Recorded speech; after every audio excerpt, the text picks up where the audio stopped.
pyetja e parë që u bë, që na u bë ne. Fundi ju shty sërish.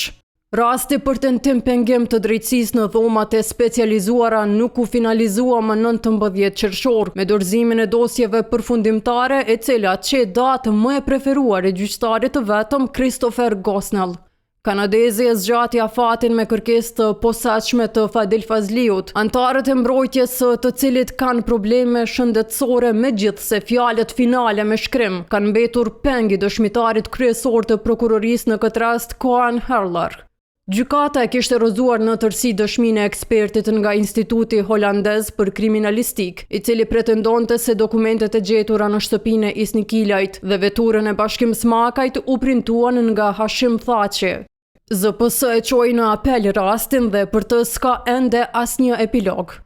Ky vendim i bie të merret para 3 korrikut, që është afati i ri për dosjet finale. Palët duhet të jenë të gatshme të dorëzojnë fjalët përfundimtare pas një lajmërimi të shpejtë për shkak të pritjes nga apeli. Nga palët pritet të dorëzojnë dosjet jo më vonë se 30 pune pas njoftimit për vendimin e apelit. Me këtë qëndrim, Gosnell ka shtyr edhe fjalët përmbyllëse në gjykatore deri pas pushimit të verës pra 17 gushti i 2026 e tutje.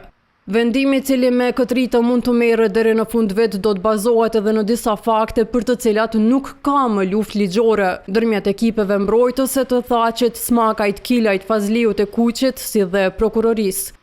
Të martën u publikua pakuja 10 e fakteve të pakontestueshme për dëshmitar tjerë të ZPS-s, si Sokol Bashota, Ismet Tara, Demush Krasniqi e tjerë të mbrojtur, që thonë se nga fillimi i gjykimit kur su kontaktuan apo kërcënuan nga dikush për ndërhyrje në dëshminë e tyre.